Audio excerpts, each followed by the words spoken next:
A continuación, y siguiendo con el programa, me complace poder presentar al nuevo embajador de la República de Cuba en el Perú, embajador licenciado Carlos Rafael Zamora Rodríguez.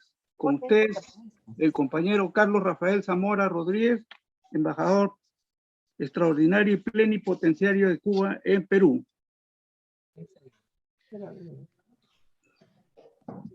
Gracias, Nicolás,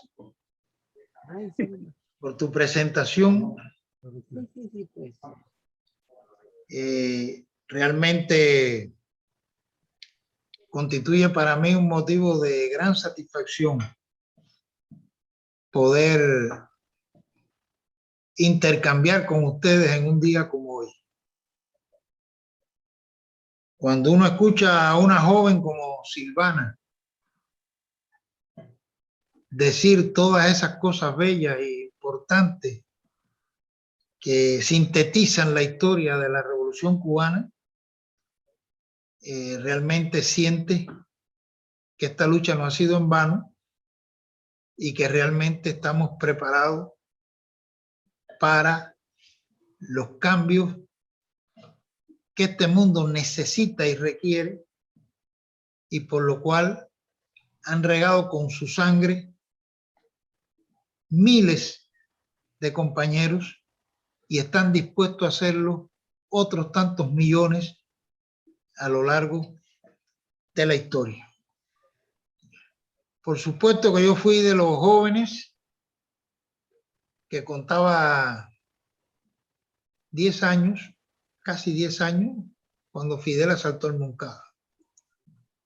Y por supuesto, desde ese instante he sido no solo su admirador y seguidor, sino que Fidel ha inspirado nuestra vida por siempre. Y el 1 de enero, junto con nuestro pueblo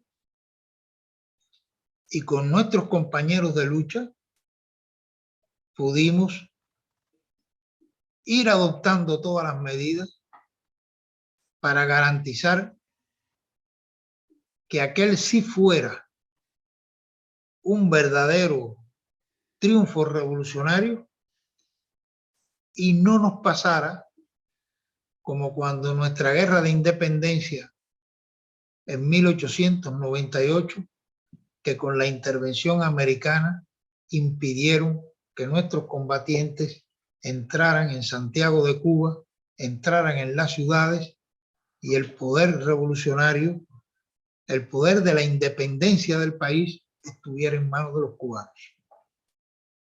Cuba tiene historia peculiar, que hay que entenderla para entender muchas de las cosas que pasan.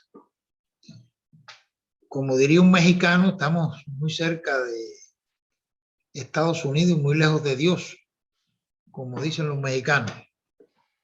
Y es el país donde el anexionismo a Estados Unidos tuvo manifestación política organizada. Si nosotros tuvimos en la historia de Cuba el partido anexionista como partido y después como fuerza política que se mantuvo subyacente a lo largo de la historia.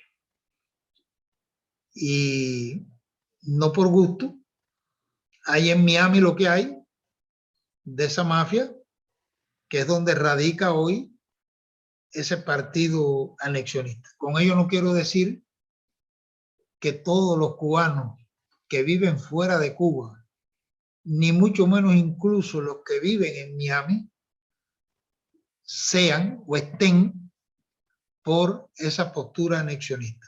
Los hay patriotas, los hay cubanos de verdad, los hay que defienden en la revolución, y creo que esta posición o esta política de recrudecimiento de la agresión de Estados Unidos contra Cuba, no pienso que le vaya a salir muy bien a la administración demócrata actual.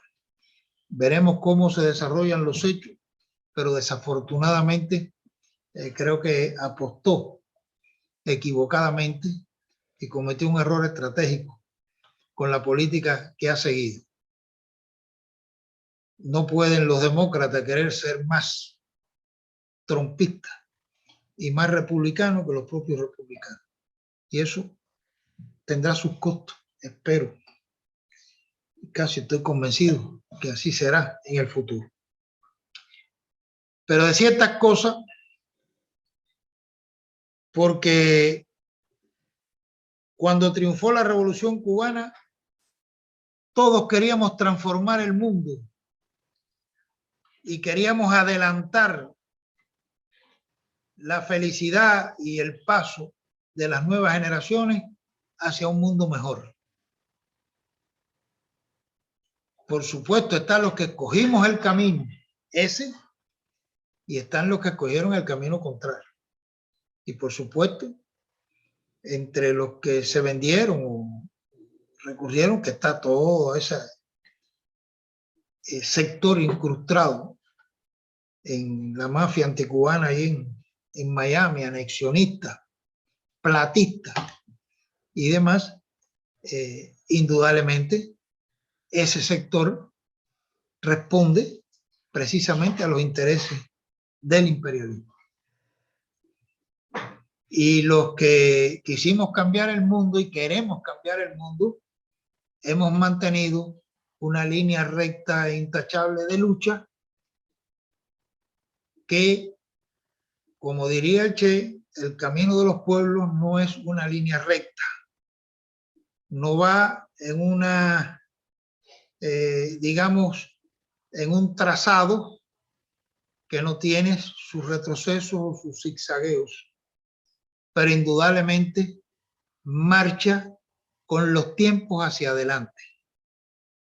Y con los tiempos seguirán y se alcanzará con la madurez y la persistencia que tiene la resistencia revolucionaria, se lograrán seguir avanzando hasta la victoria final. Este ha sido un año duro y difícil para nuestro país, como creo que ha sido un año duro y difícil para América Latina, el Caribe y en general para la humanidad. Hemos atravesado, ya vamos para 2 años, una pandemia que ha cambiado muchos paradigmas, ha cambiado mucho la manera de poder actuar, de interrelacionarse en todas partes. Una pandemia que ha sido extraordinaria en arrebatarnos seres queridos, en generar muertes y dificultades a lo largo de todo el planeta. Y eso ha generado no solamente cambios significativos que cualquiera que quiera enfrentar los cambios para la mejoría del mundo tiene que tomarlos presentes. Hoy gran parte de todos esos cambios están condicionados por la situación de la pandemia. Los países ricos, poderosos... Hablando el embajador de Cuba. Mirando lo que hoy tienen los países desarrollados, han logrado monopolizar las vacunas, han logrado avanzar en fórmulas para resolver las circunstancias que genera la pandemia, pero como capitalismo al fin predomina el egoísmo, predomina el enriquecimiento, predomina el sentido y las ansias de dominio, y nos encontramos con que millones de personas en el mundo, sobre todo del llamado tercer mundo, sobre todo de la gente humilde de este mundo, no tienen vacuna, no tienen capacidad para poder recibirlas y están pagando el precio de lo que significa el impacto en la vida humana. No. Pero para ir a la casa, ¿no? Sí, diga. De lo que significa esta pandemia. Nosotros desde el inicio comprendimos que en la guerra que Estados Unidos, su gobierno, tiene contra Cuba, nosotros no íbamos a poder contar con que lo que lograsen en vacunas, lo que lograsen en ciencia y en medicamentos llegasen. Y muy temprano, la dirección política del país, para enfrentar esta pandemia, pidió, se reunió y conformó con nuestros científicos un equipo de trabajo. Y ese equipo de trabajo tenía como mandato encontrar las vacunas, encontrar los medicamentos, encontrar los protocolos, contribuir a diseñar la estrategia necesaria para que la pandemia no se convirtiera en una tragedia y en una desgracia que pudiera poner en crisis al país. Y creo que con toda la dureza que significa la pérdida de vida, de salud de muchas personas y compañeros, nuestro país ha logrado cerrar este año con el control de la pandemia basado en su soberanía, sin depender de nadie, sin tener que ir a buscar en ninguna parte cómo resolver la vacuna y cómo resolver los medicamentos y cómo resolver los protocolos necesarios para que todas las personas puedan buscar las maneras de curarse, buscar las maneras de superar el impacto de la pandemia.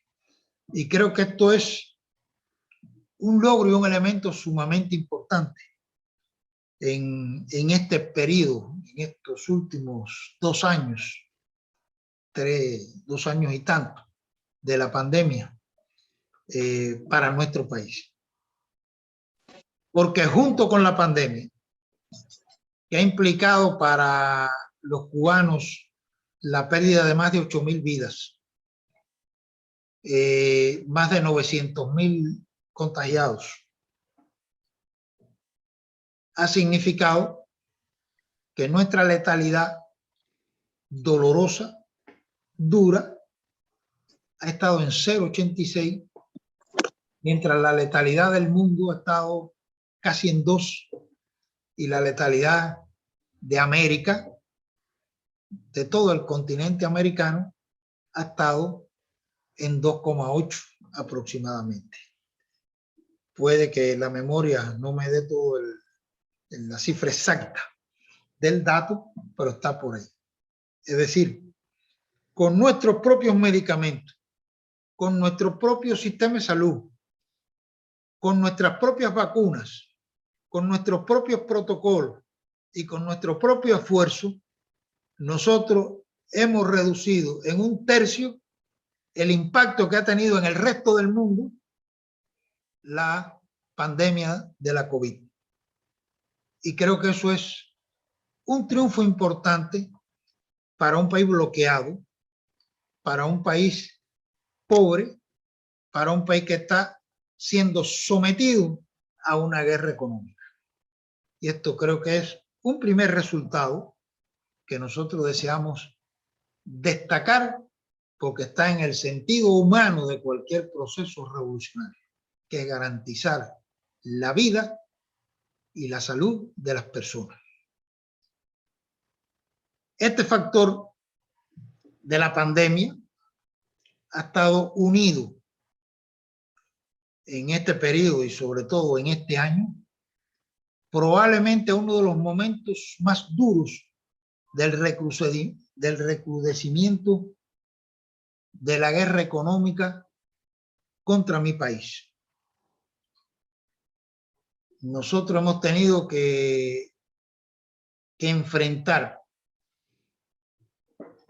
Los compañeros hablan y dicen alrededor de 250 medidas económicas que tienen un impacto en el nivel de vida de la población, en el nivel de alimentación, en la capacidad de funcionamiento de la economía, en la capacidad de generar ingresos y demás. Y lo hablan en los términos como suelen hacer los economistas, y no hablo mal de los economistas, yo soy economista, pero eso tiene una traducción humana mucho más fuerte que todo eso.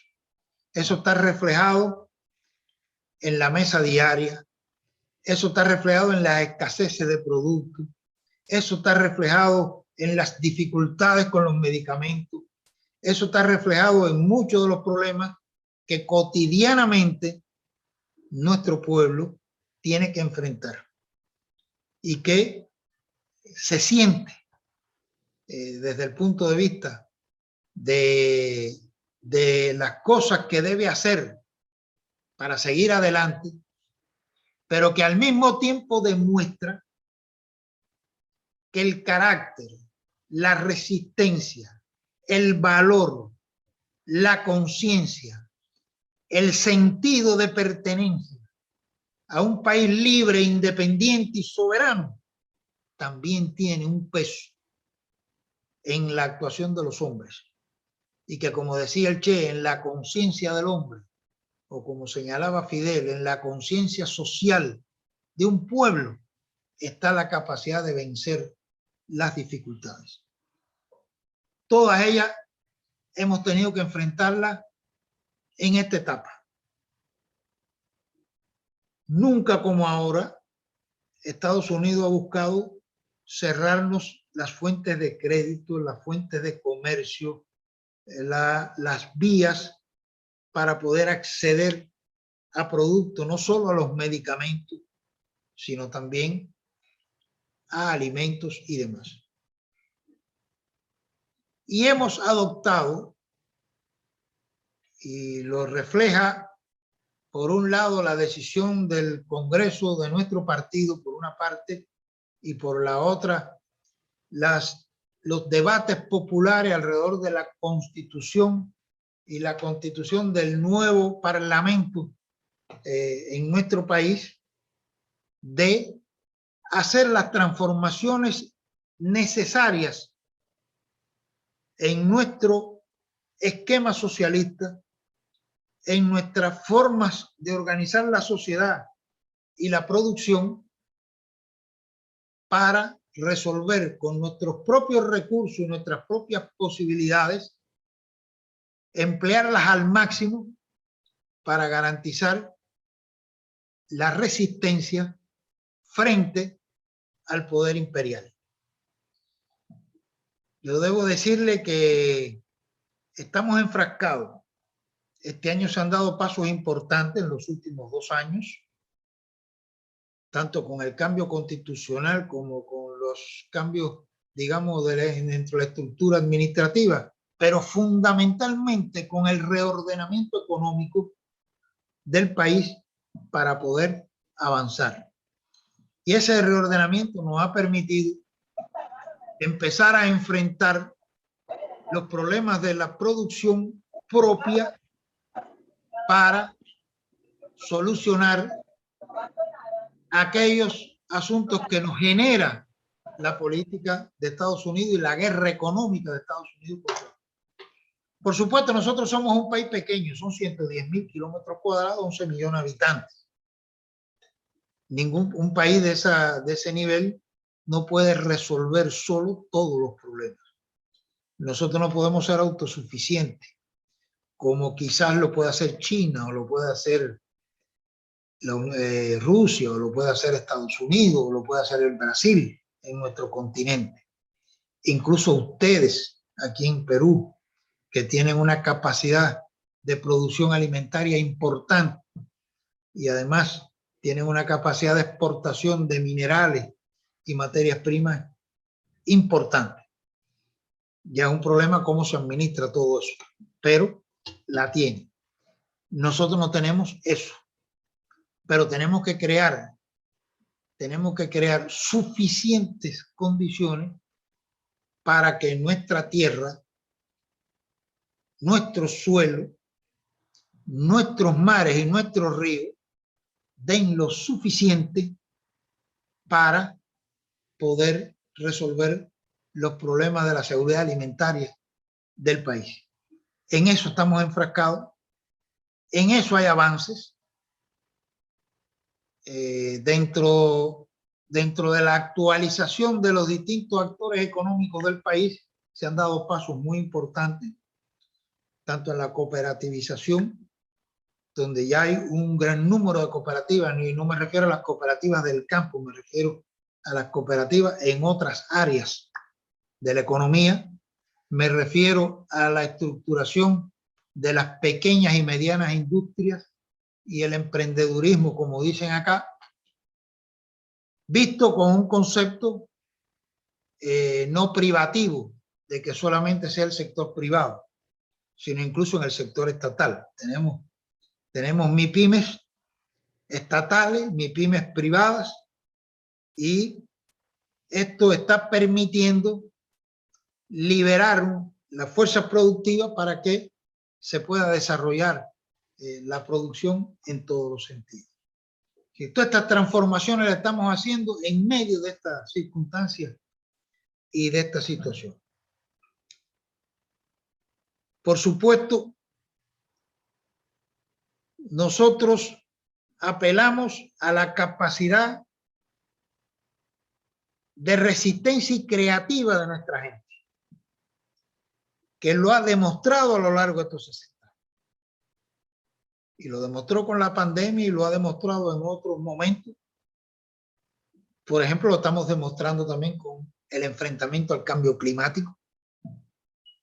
Los programas que estamos desarrollando para evitar que el impacto del cambio climático nos degenere las tierras cultivables, nos reduzca las playas en el país, que la elevación del nivel del mar que va a traer asociado en los próximos 50, 60 años la pérdida de 1% del territorio que va a quedar bajo el mar, no implique una reducción de nuestras posibilidades de desarrollo.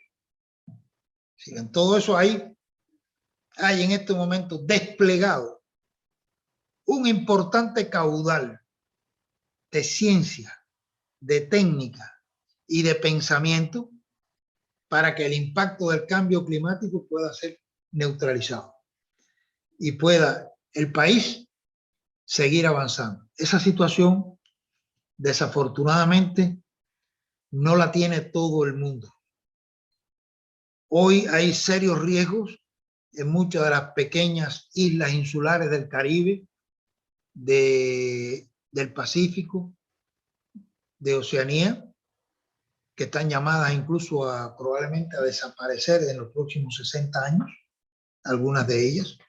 Hay serios problemas con el impacto del cambio climático, que aquello que pareció una exageración para algunos, cuando el comandante Fidel Castro en la Cumbre de la Tierra en 1992 en Río de Janeiro dijo que la especie humana estaba en riesgo de extinción, consideraron eso tremendista y pensaron que era una exageración en su enfoque. Hoy sienten que se quedó corto y que aquello que lucía un poco más lejano está cada vez más cercano y está más pendiente en el tiempo que lo que muchos imaginaban. Efectivamente, creo que hasta la propia izquierda en el mundo y hasta los sectores políticos en el mundo empiezan a entender que la especie humana está en riesgo y que si no se actúa adecuadamente y con tiempo, probablemente estemos ingresando a un periodo de no retorno. Hasta el secretario general de Naciones Unidas lo ha comprendido y ha llamado de una manera desesperada a que los políticos en el mundo entiendan la necesidad de políticas y transformaciones y de aplicación de elementos de ciencia indispensables para evitar que el cambio climático continúe agudizándose. Y aquí lo tenemos cerca. ¿Cuánto durará la Amazonía? ¿Cuándo podremos tener un desierto en medio de la Amazonía? ¿Cuántos años tardará eso, que hoy parece algo raro, difícil? Ustedes me dirán, mire, este cubano lo que está diciendo. Bueno, si el ritmo de incendios y desaparición de la Amazonía continúa al ritmo que va, no va a tardar mucho en que haya zonas de la Amazonía que empiecen a ser desérticas y que empecemos a ver un cambio en toda América demasiado grande para la cantidad de personas en este mundo que hay que alimentar, para los requerimientos y necesidades de este planeta, sobrevivir y subsistir, etc. Digo esto plenamente consciente. En Naciones Unidas nos tocó trabajar en los primeros procesos que se hicieron, porque llevaron después a lo que se denominaron las COP, que hoy va por la, si no me equivoco, la 19, si no me falla la memoria, para tratar de ver cómo se para este desastre ecológico al que estamos enfrentados en todas partes. Digo estos elementos porque si algo hemos tratado de hacer en nuestra pequeña isla es precisamente algo que denominamos en términos políticos un gran programa que se llama la Tarea Vida, que es precisamente para enfrentar el cambio climático. Todo ello tiene sus implicaciones. Por ejemplo, hemos tenido que organizar grandes inversiones con el tema del agua y hacer los trasvases. Hoy nosotros trasladamos agua desde la parte norte oriental de Cuba, allá en la zona de Mayarí. Los que conocen Cuba como Marcela puede tenerlo, donde están las minas ¿cómo se llama? De níquel y demás. Toda esa zona de allá es un clima muy lluvioso, que tiene el río más caudaloso que tiene Cuba, aparte del Cauto. El Cauto ya ha devenido a menos. Desde ahí se han hecho un gran montón de inversiones y se lleva agua hacia las zonas desérticas de Guantánamo, hacia las zonas de Holguín y Las Tunas. Y desde el centro del país, en las grandes cuencas de agua del Escambray, donde se han generado, se traslada también agua hacia las zonas norte de Las Villas y Camagüey para garantizar una red que permita alcanzar una agricultura de alto nivel que nos garantice la producción de alimentos que necesitamos para el futuro. Esos son nuestros sueños, entonces trabajamos.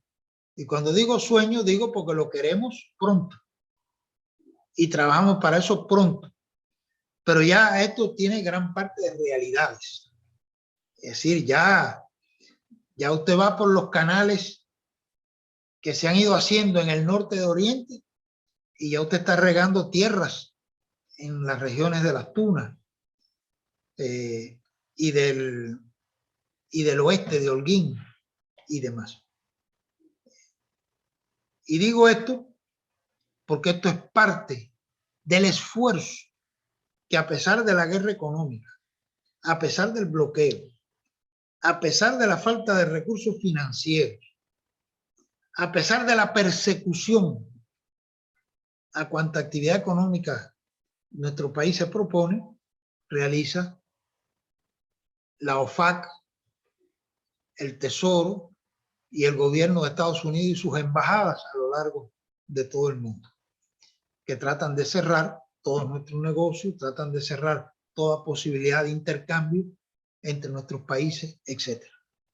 Entonces, pongo estos ejemplos como ejemplos del esfuerzo que está realizando nuestro pueblo en estos instantes, a pesar de las circunstancias y de las condiciones que hemos atravesado en este periodo de pandemia, en este periodo de guerra económica.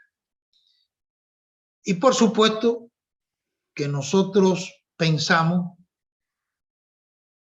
que la unidad de América Latina, y cuando hablamos de unidad, no hablamos de que hay que pensar de la misma manera, no hablamos de que todos tenemos que tener el mismo sistema, no hablamos de que todos tenemos que hacer las cosas de la misma forma, sino hablamos de que del Río Grande a la Patagonia, José Martí, su gran aporte consistió en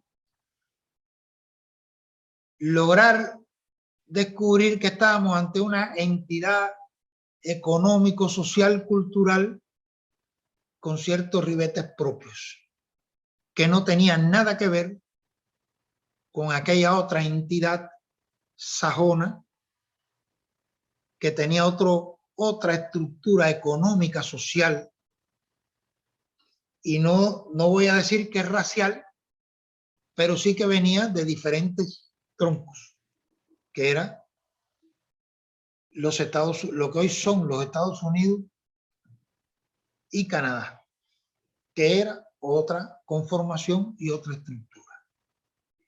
Les sugiero a todos los queridos amigos peruanos, y es una lástima y creo que sería muy útil poder lograrlo, coger ese gran estudio que hizo Martí que se llamó Nuestra América, que nosotros en Bolivia quisimos traducirlo y logramos traducirlo al quechua y al aymara, y para que pudiera todo el mundo leerlo, incluso en sus propios idiomas, aparte del español, para que pudieran entender el pensamiento propio que surge de la naturaleza propia de nuestro continente, y no las estructuras, los enfoques y las visiones extranjerizantes ajenas a nuestra estructura propia como región y como naciones. Creo que hay que retomar, porque el primero que escribió, y escribió a fondo, porque participó representando a la Argentina y representando al Uruguay en la primera conferencia panamericana de 1890, 89, 90, que fue también José Martí, donde escribió y alertó de lo que podía significar toda esa concepción llamada panamericanista. Falsa, equivocada y extranjerizante y ajena. Porque una cosa es nuestra América desde México hasta el final, y otra cosa es el panamericanismo como una vía de control y dominio, como dijeron los americanos cuando estaban buscando ser un país de océano a océano. Nunca se olviden que eran las 13 colonias que se independizaron, y las 13 colonias estaban en la parte atlántica, y después se tardaron un siglo en conquistar desde la parte atlántica hasta el Océano Pacífico, lo que hoy es California, a costa de los habitantes naturales de América del Norte, es decir, de las poblaciones indígenas de América del Norte, de las poblaciones mexicanas, etc. Más lo que compraron, más lo que invadieron. Y lograron convertirse en una gran nación que iba de un océano al otro océano, basado en conquista de territorio. Y cuando ese gran territorio conquistado se logró integrar económicamente por el capitalismo heredado de Gran Bretaña, del dominio inglés, que fue la colonia originaria del norte, es que Estados Unidos trató de expandirse. Y en esa etapa, lean y busquen lo que decían todos los pensadores, desde los fundadores de la gran nación americana hasta los escritores y filósofos de aquella época, en el sentido de que América era para los americanos. Esa frase famosa que salió a principios del siglo de los 800, de 1820, 25, etc. Eso, toda esa filosofía que surgió de ahí, véanla bien para que ustedes vean el sentido de expansión después. Y Martí, cuando hace el análisis de 1889-90 de la Conferencia Panamericana, y cuando escribe Nuestra América, y cuando decide que era necesaria la independencia de Cuba para lograr la independencia de las Antillas, y con ella no se extendiese Estados Unidos con esa fuerza más sobre nuestros países de América, José Martí estaba previendo la expansión que se produjo después. Creo que muchas de estas cosas hay que estudiarlas a fondo para poder entender lo que hay. Esas son las raíces del pensamiento martiano que tiene la Revolución Cubana y que expresan y explican nuestra actuación solidaria en todo el mundo. Porque a pesar de que no estamos en Sudamérica, o a pesar de que no estamos en Centroamérica y que somos una islita en el Caribe, nosotros nos sentimos parte integrante de esta América Latina y caribeña y pensamos que toda esta región, como decía Martí, constituye un ente, una estructura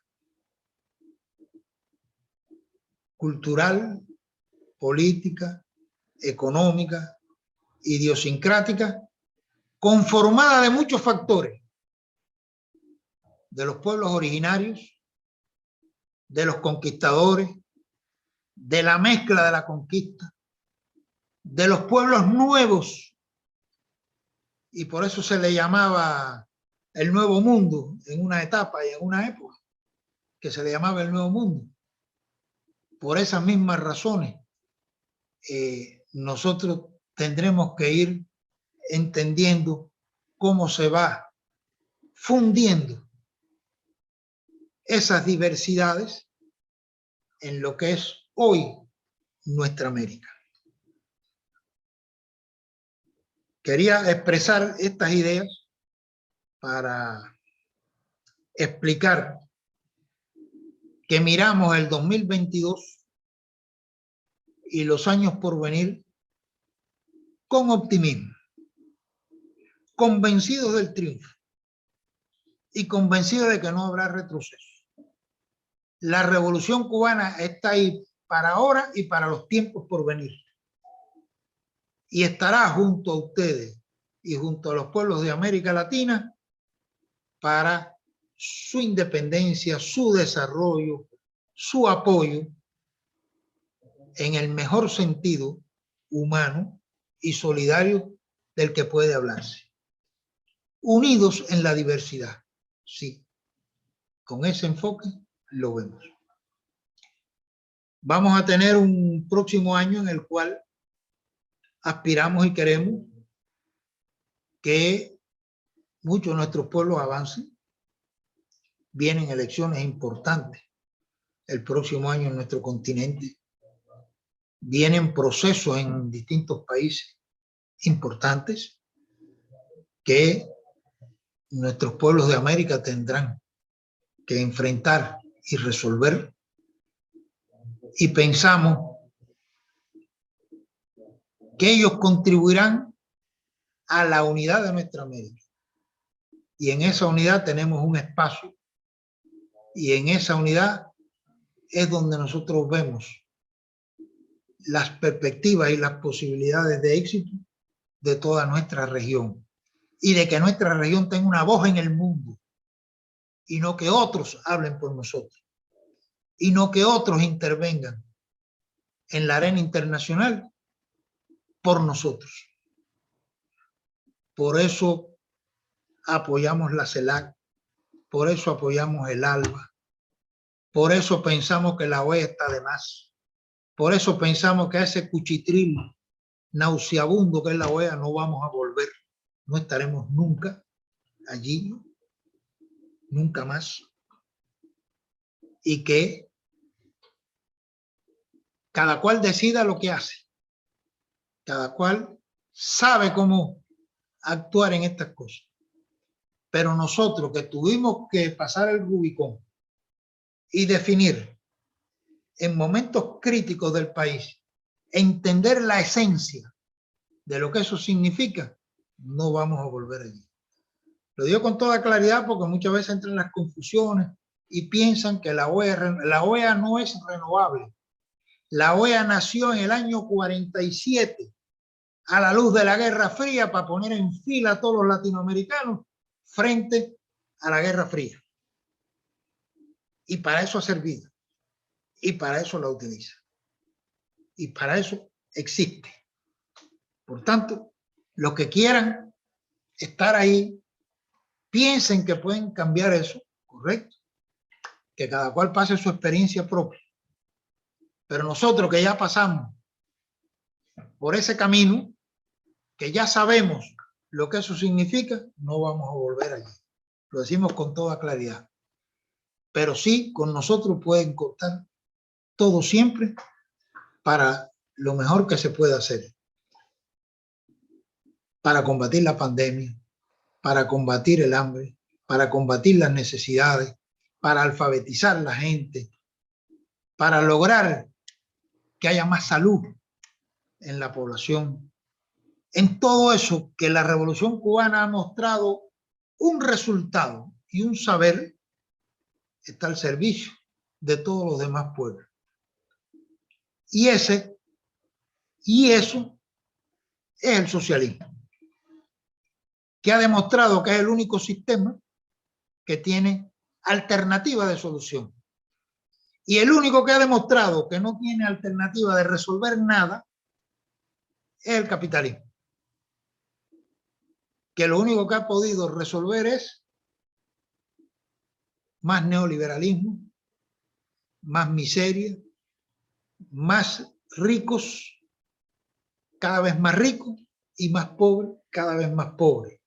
Más problemas de salud, más problemas de desempleo, más problemas de hambre. Y me gustaría saber en dónde el capitalismo ha logrado resolver el problema. Ni siquiera la potencia que se asigna el rol y el gran papel de ser el abanderado del capitalismo, que son los propios Estados Unidos, está resolviendo ninguno de los problemas. Todos los días tiene más problemas y todos los días tiene problemas más difíciles. Y vamos a ver dentro de algunos años cómo estaremos, unos y otros. Son en las cosas que hay que reflexionar y que hay que pensar. Son en las cosas que nosotros pensamos todos los días. Y pensamos en función de la gente.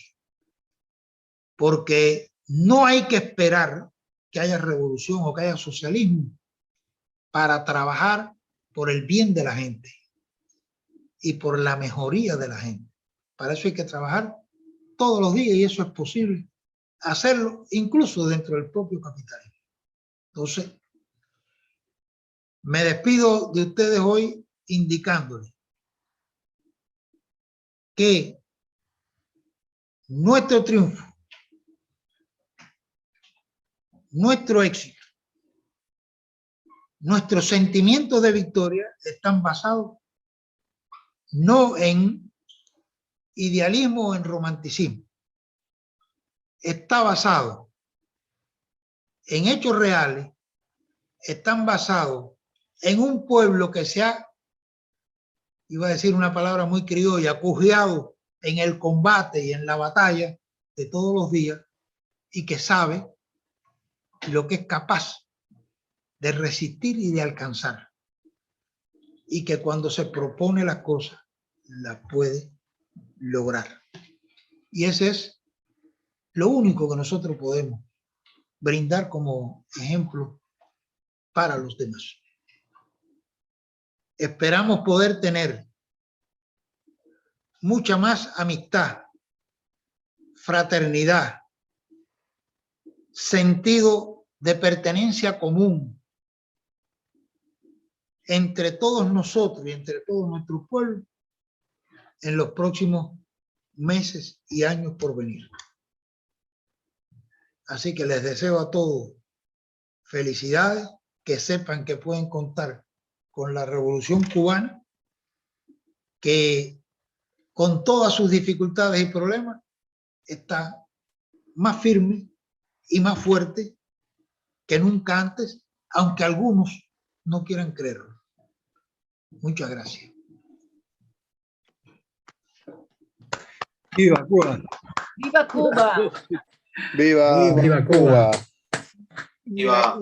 Muchísimas gracias, compañero Rafael Zamora, por ¡Viva la Fidel! conferencia que nos ha ofrecido y que nos pone pues ante la alternativa. Somos un pueblo que tiene los mismos orígenes, el destino tiene que ser el mismo y que a lo largo de nuestra lucha, justamente estamos celebrando la batalla de Ayacucho, es la conjunción, la comunión de todos los pueblos de América Latina que se hicieron presentes en las pampas de la Quinoa para sellar la definitiva independencia de toda América. Y también tenía proyectado ayudar y participar por la liberación de Puerto Rico y de Cuba. Hubieron intentos, siempre hemos sido solidarios, incluso los gobiernos de esos tiempos. Entonces, y justamente ahora a los 200 años, creo que eso es lo que está emergiendo nuevamente cuando vemos los triunfos como los de Castillo aquí en el Perú, como los de Honduras, como los de Chile, como los de otros países, de Bolivia. Entonces, creo que es la hora de los pueblos, es la hora de América Latina y los problemas que tiene los tenemos todos nosotros y todos nosotros nos salvaremos juntos. Muchísimas gracias, compañero. Va a ser un material de estudio, ha sido grabado todo y lo vamos a ofrecer. Gracias. Déjame añadir brevemente algo.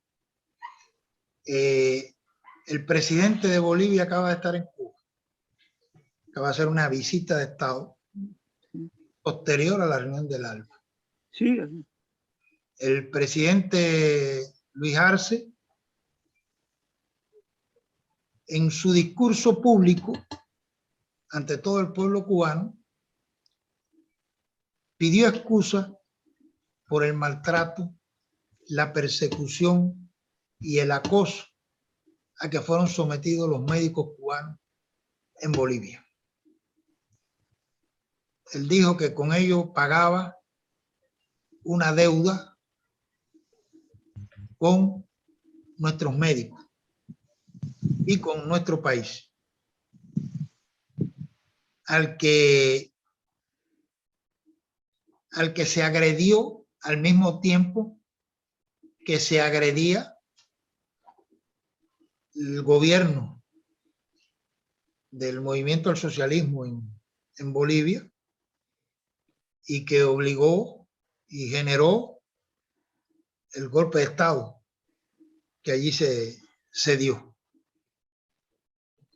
Digo esto porque personalmente me correspondió adoptar las medidas para tratar de sacar a nuestros médicos de allí en condiciones difíciles, producto precisamente de esa actuación contra ellos que se produjo allí en Bolivia. Fue un momento duro y difícil, pero que nuestra gente fue capaz de actuar, sobreponerse, y logramos sacarlos a todos sin que hubiera nada. Y se cometieron muchas falsedades y se dijeron muchas cosas malas en ese momento allí para tratar de encubrir la violencia que se ejerció. Ni un solo médico se le pudo probar nada que no fuera salvar vidas y atender al pueblo boliviano. Ninguno de los médicos cubanos se le pudo probar participación en ningún asunto interno de Bolivia. Y a ningún cubano, ni a nuestro país, se le pudo demostrar ni imputar ninguna acción ni ningún hecho que implicara intervención en los asuntos internos de Bolivia. Y el presidente, en su visita ahora en La Habana, pues pidió excusa porque sí, recogimos a todos y tuvimos que llevarlos a todos de allí. Y quien pagó aquello fue el propio pueblo boliviano, que no tuvo después, en la pandemia que vino detrás, quien lo curara, quien pudiera contribuir a tomar las medidas médicas, y el pueblo boliviano atravesó una situación de desastre con la pandemia en sus primeros tiempos. Les explico esto porque aquí se han dicho muchas cosas y se han hablado muchas mentiras y muchas falsedades para tratar de esconder la verdad y argumentar acciones que llevan otras intenciones. Quería solamente